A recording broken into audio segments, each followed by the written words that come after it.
यदि कोई स्टेट में मान लीजिए कांग्रेस या कोई दूसरी पार्टीज आ गई तो बीजेपी वाले तोड़ फोड़ में बड़े ही स्मार्ट हैं, तो उसमें वहाँ पर तोड़ फोड़ करेंगे और तोड़ फोड़ करके गवर्नर रूल्स लगा देंगे। इसका मतलब स्टेट में प्रेसिडेंशियल रूल्स लगा देंगे और ये कुल मिलाकर के मैनेज करने का एक बहुत बड़ा माध्यम है। बेरोजगारी, महंगाई, इन मुद्दे से हट करके इनको काफ़ी डर हो गया है। दूसरा, इंडिया जो अलायंस बना हुआ है उससे डर हो गया है, जिसका चुनाव परिणाम आपने देखा होगा। 3-4 राज्यों के उपचुनाव हुए हैं, उनमें आ गया है।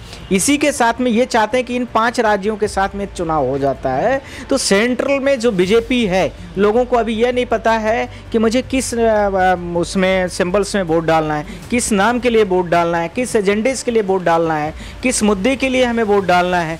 कौन हमारे पास बेरोजगारी की बात कर रहा है, कौन महंगाई की बात कर रहा है, कौन हमारी शिक्षा की बात कर रहा है। G20 की मीटिंग में पूरी दिल्ली को सजा दिया गया। आपने देखा होगा एक एक बोर्ड होर्डिंग लगाएगी, उसकी कितनी कॉस्ट आई होगी। भारत देश की कितनी गरीब जनता सड़कों के किनारे रहती है। आपने देखा होगा कि किसी के माध्यम से मुझे पता भी चला कि बाइडेन साहब को रातों रात में यहाँ अक्षरधाम पर मतलब किसी मीडिया ऋषि सुनक जी को आना पड़ा। तो पूरे भारत देश में जिस रूट से वो आते वहाँ से सारा का सारा फूलों से सजा दिया गया। बहुत सारी झोपड़ी वाले या किनारे रोड के किनारे थे, उनको बिल्कुल हटा दिया गया। चलिए ये भी मैंने मान लिया, पर आपने भारत देश की जो गरीब जनता सड़कों पर रही उसको आप G20 के कैंपेन में आपने कहीं भी नहीं दिखने दिया। ये आप क्या दिखाना चाहते हैं? और किसी मीडिया वाले ने बोला भी, जो इंटरनेशनल मीडियाज है, कि यह भारत देश में जो अभी G20 की मीटिंग हुई है उसमें नरेंद्र मोदी अपना चुनाव जीतने की ब्रांडिंग कर रहे हैं।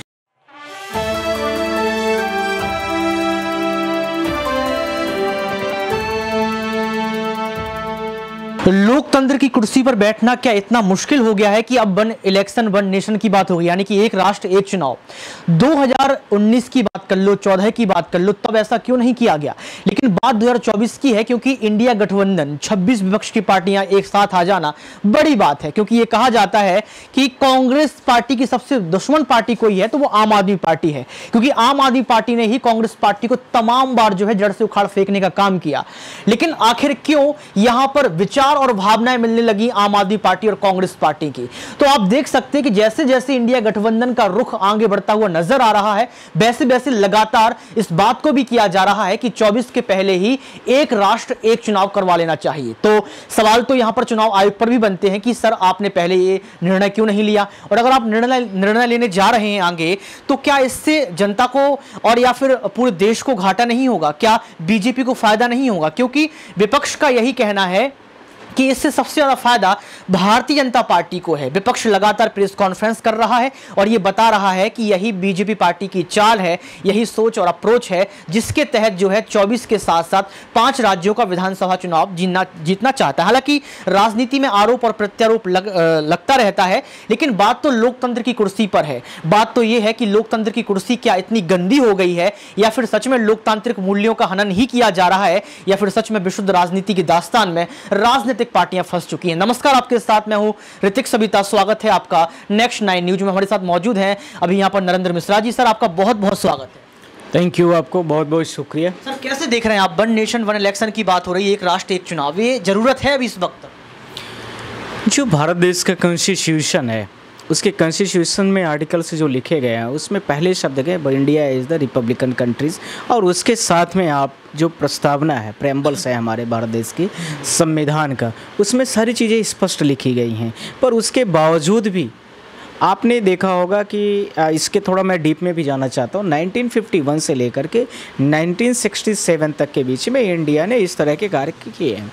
उसमें भारत देश को बहुत बड़े स्तर पर एक काफ़ी एक्सपीरियंस मिला हुआ है कि हम वन नेशंस वन वोट वाला जो फैक्टर हमारा वो फेलुअर हो गया। उसके 4-5 विभिन्न कारण थे। अब उस कारण की बात करूंगा, फिर मैं थोड़ा हिस्ट्री में भी आपको लेकर चलना चाहता हूँ। उसमें पहला ये कि भारत देश में इस समय पर करंट में जो सिचुएटेड स्टेट है, नियर बाय 31-30 के आसपास है, उन स्टेटों में हर स्टेट्स कंप्लीटली चलते रहें और उन सब का इलेक्शन एक साथ में हो जाए, यह पॉसिबल फिजिकली पॉसिबल नहीं है, पहली चीज़। दूसरा, यदि कोई स्टेट में मान लीजिए कांग्रेस या कोई दूसरी पार्टीज आ गई तो बीजेपी वाले तोड़ फोड़ में बड़े ही स्मार्ट हैं, तो उसमें वहाँ पर तोड़ फोड़ करेंगे और तोड़ फोड़ करके गवर्नर रूल्स लगा देंगे। इसका मतलब स्टेट में प्रेसिडेंशियल रूल्स लगा देंगे और ये कुल मिलाकर के मैनेज करने का एक बहुत बड़ा माध्यम है, मैनेज करने का बहुत बड़ा तरीका है कि स्टेट में जो डेमोक्रेसी है किसी और पार्टीज़ की हो सकती है, किसी और पार्टी के अलायंस की हो सकती है, या बीजेपी के साथ की अलायंस की हो सकती है। तीनों फैक्टर्स लागू होंगे।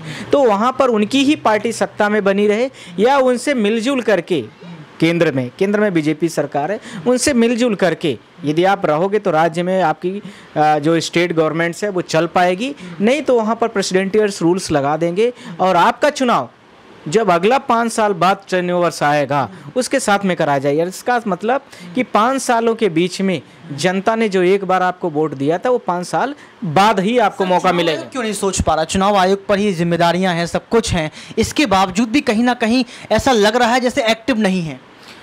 मैं आपको अभी एक जजमेंट्स की बात करना चाहता हूँ। उसमें मैंने आपको कई बार आपने पढ़ा भी होगा, सुना भी होगा, केशवानंद भारती का जजमेंट था। उसने बोला था कि भारत देश का जो स्ट्रक्चर है, बेसिक स्ट्रक्चर्स को कभी कोई भी टच नहीं कर सकता। उसमें 10-15 पॉइंट्स दिए थे। Election commission of India is the supremo of the India's. First, president India में रहेगा। Third, vice president of India रहेगा। इंडिया एक डेमोक्रेटिक कंट्री है, ये भी रहेगा। India is the Republican countries, ये भी रहेगा। इसके साथ में भारत में जो डेमोक्रेसी है वो काउंटिंग, ये क्या कहते हैं, इलेक्टोरल सिस्टम से चुनाव होगा, यानी वोटिंग से होगा, वो भी रहेगा। इसके साथ में लोगों के जो आर्टिकल्स 12 से लेकर के 35 तक के जो आर्टिकल्स में फंडामेंटल्स राइट्स एंड ड्यूटीज़ दिए वो भी आपके बने रहेंगे। इसी के साथ में पार्लियामेंट के लिए ये भी बोला गया कि पार्लियामेंट के पास ये पावर्स नहीं दिए गए कि आप सारे के सारे रूल्स बना देंगे, यानी बेसिक स्ट्रक्चर ही पूरा खत्म कर दिया है आपने और आपने नया सब कुछ बना दिया। ये आपके पास कभी कोई राइट्स नहीं हो सकते हैं। तो ध्यान रखना कि ये जो इस तरह की ये विचार ला रहे हैं, इनको काफ़ी अपने आप के कामों से, अपनी जनता के जो सेकुलरिज्म के संबंधित मुद्दे हैं, इसके साथ में बेरोजगारी, महंगाई, इन मुद्दे से हट करके इनको काफ़ी डर हो गया है। दूसरा, इंडिया जो अलायंस बना हुआ है उससे डर हो गया है, जिसका चुनाव परिणाम आपने देखा होगा। 3-4 राज्यों के उपचुनाव हुए हैं, उनमें आ गया है। इसी के साथ में ये चाहते हैं कि इन 5 राज्यों के साथ में चुनाव हो जाता है तो सेंट्रल में जो बीजेपी है, लोगों को अभी यह नहीं पता है कि मुझे किस उसमें सिंबल्स में वोट डालना है, किस नाम के लिए वोट डालना है, किस एजेंडेस के लिए वोट डालना है, किस मुद्दे के लिए हमें वोट डालना है।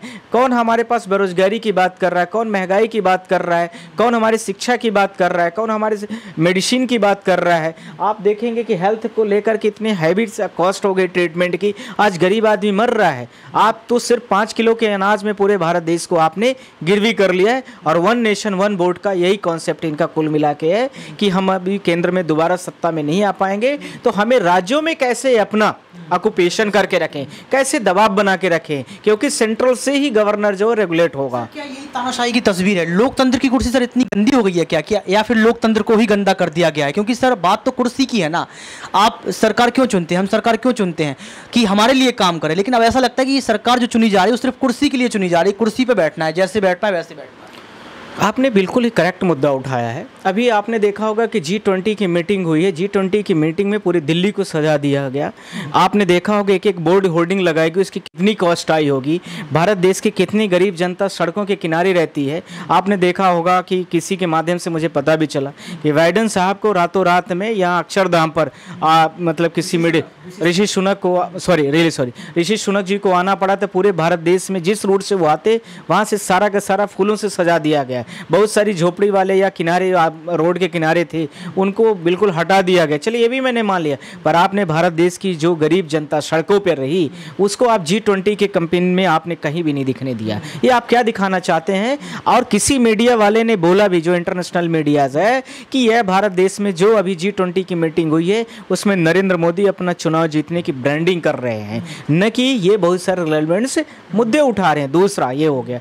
तीसरा, आपने देखा होगा कि जो अभी असेंबलीज में बहुत सारी मीडियास बैठी थी, उन सारी मीडियास को उन्होंने मतलब वापस कर दिया कि अभी आप हम लोग कुछ अपना पर्सनल लेवल पे जो भी बातें कर रहे हैं। किसी मीडिया के पास ये हिम्मत नहीं थी कि उस समय पर पीएम से पूछ सके कि ये G20 की मीटिंग पूरे वर्ल्ड की, जो लगभग 75% पूरे वर्ल्ड की GDP पूरे वर्ल्ड की जीडीपी का जो कंट्रीब्यूशन कर रही कंट्री वो प्रेजेंट है। लगभग 60% की जो आबादी पूरे वर्ल्ड की प्रेजेंट कर रही वो है। लगभग आपको पता होना चाहिए कि 70% के आसपास जो लैंड है पूरे वर्ल्ड की उसको प्रेजेंट करने वाले लोग वहाँ बैठे हैं। किसी भी मीडिया के पास ताकत नहीं थी, भारतीय मीडिया की मैं बात कर रहा हूँ, कि उनसे पूछ सके कि आपने क्यों हमें यहाँ से बाहर जाने के लिए बोल रहे हैं, क्योंकि उसमें वर्ल्ड की सारी सबका कंट्रीब्यूशन है, भारत के एक एक पब्लिक का कंट्रीब्यूशन है। आपके पास कोई राइट्स नहीं। G20 की मीटिंग हो गई, हमने अच्छे अच्छे फोटोज देख लिए, बात खत्म हो गई। आपके पास ये पावर नहीं था कि जनता की क्या आवाज़ है, जनता की क्या परेशानी है। आपने कितने मुद्दे उठाए, मुझे लगता है विदेशी मीडिया भी आई, वो भी नहीं बात कर पाई। और नरेंद्र मोदी जी या भारत देश के जो भी प्रधानमंत्री, उनके साथ में पूरा सिस्टम रहा है, वो किसी ने भी नहीं पूछा कि आप किस मुद्दे के लिए आए थे और हम क्या करने जा रहे हैं। जबकि इसके पहले भारत देश में जो गवर्नमेंट होती थी वो ऐसा पूछती थी, मीडिया के सामने प्रेस कॉन्फ्रेंस करती थी, और यदि वो आ रही है या जा रही नहीं टाइम मिला तो उसमें एरोप्लेन में ही वो बात कर लेते थे। अब आपने जो मुद्दा उठाया है